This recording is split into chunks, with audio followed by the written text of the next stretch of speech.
I think Ryan Leaf changed the way the NFL evaluates quarterbacks. That's not to say they haven't made similar mistakes since. Jamarcus Russell or Johnny Manziel both fall on the Leaf side of the spectrum, but now players need to at least hide the problems they have before they get to the NFL, rather than advertising them directly to everybody before they even get into the league. With hindsight, Peyton Manning looks like one of the greatest quarterback prospects to ever enter the NFL. A prince of NFL royalty, raised since childhood to follow his father's legacy and take it to a new level. But in '98, there wasn't even a consensus that he was the best guy available. And the fact that his father was Archie Manning was seen as a potential negative as much as a positive. What adversity had Manning ever overcome to get to where he was? In a poll of 20 NFL general managers, coaches, and personnel execs conducted by Newsday at the time, 14 of the 20 chose Leaf over Manning. 64% of over 45,000 people polled by ESPN the magazine thought Leaf was the better prospect. According to Bill Polian, the general manager that picked Manning, the Colts scouting staff was even split 50-50 between the two. But forget hindsight. Even with the information available at the time, this never should have been a debate. What makes the failure of Leaf so remarkable is just how obvious it was to see coming, and how hard people had to work to look beyond the obvious red flags and talk themselves out of Manning and in to Leaf. We're all armchair scouts these days. Almost every game is broadcast on TV somewhere, and even the All-22 film is pretty freely available for everybody to dig into and give their opinions on draft prospects. What we don't get access to is the behind-the-scenes stuff. Interviews, background checks, deep, intimate knowledge of a player's personality and attitude. Does he really love his steaks well done? Is he a big fan of the Kevin Costner movie Message in a Bottle?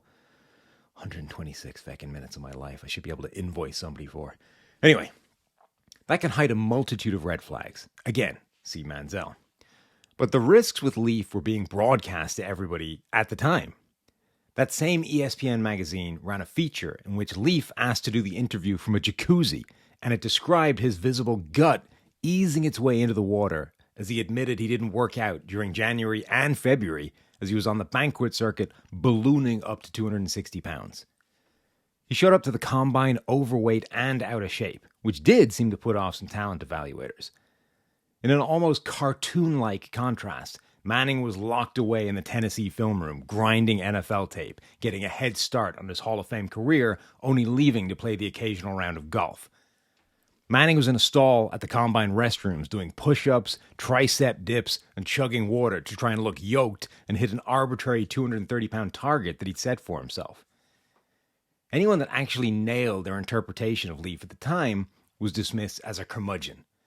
In a line from that ESPN article, an anonymous offensive coordinator said, quote, "His attitude is a problem. His teammates aren't going to put up with it. The press isn't going to put up with it. No way I'm putting a franchise in his hands." That guy was dismissed as a crank, but he almost perfectly predicted what would end up happening in the NFL. Leaf blew up at a reporter after his third game. Don't talk to me, all right? Knock it off!